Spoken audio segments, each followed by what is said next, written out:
Hi mga ka-wifey and friends, it's vlog time!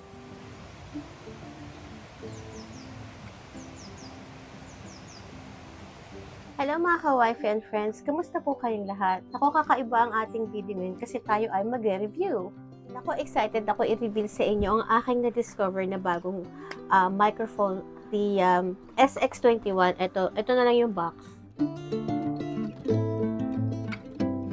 Niya. Ayan. Kamukha niya yung Holyland Dark M2 na model. So, ang cute niya, di ba? So, lumalabas yung number dyan kapag i-charge nyo, lalabas siya kung 100, 50%, 40%. Dyan siya lalabas.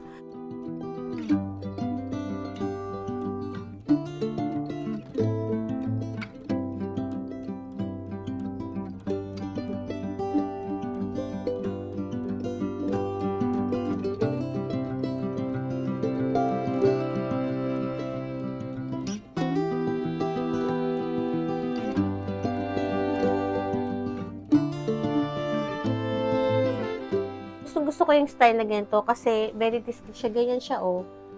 Diba? Ang cute. Hindi siya masyadong mabulgar or anything. Ito na yung kanyang microphone. Ganda, diba? So, guys, itong kulay niya is, ang indicator niya is kulay blue. So, pag naka-blue, ito yung normal na voice. Pagka medyo malapit siya sa bibig ko, malakas yung tunog niya. Pero pag nakatagong ganyan, okay lang din siya, guys. Oh, ayan yung microphone niya, yung mesh type, USB na port pang charge niya. Tapos ito naman yung kanyang function button.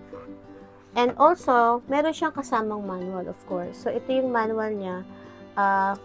English lang ito. Ayan, English at saka Chinese. Baliktad yata. Ito yung English. Ayan yung English. Ito naman yung Chinese. So, marunong ko mag-Chinese. Basahin nyo, pwede rin, di ba? So, ayan ang makuha ninyo sa model na ito. Guys, ite-testing naman natin ang ating microphone sa noisy environment. So, pupunta tayo sa river. Ayan, yung mga ka-wife. Yan ang tunog niya. Katabi ang river.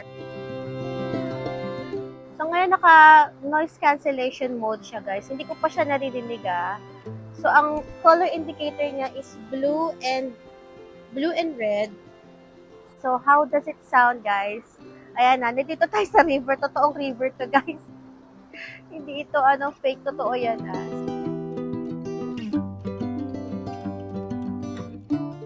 Hi, guys. So, I'm 5 feet away from the camera. 20 feet away. Ayan, nag-wave ako. Hello.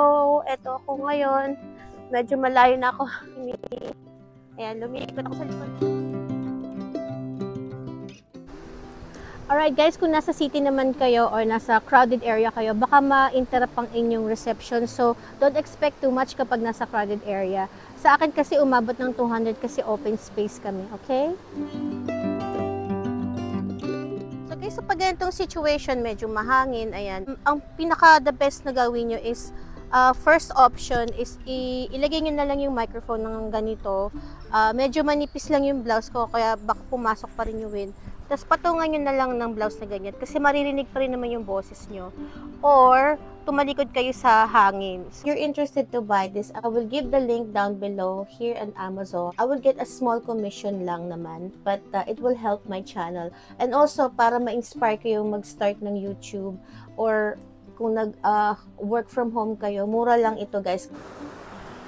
So guys, yan ang aking review ng aking wireless SX21 wireless microphone. Alternative siya sa Holyland Lark M2 model, which pwede mo siyang ikabit kahit kanino kung gusto niyo mag-interview, diba?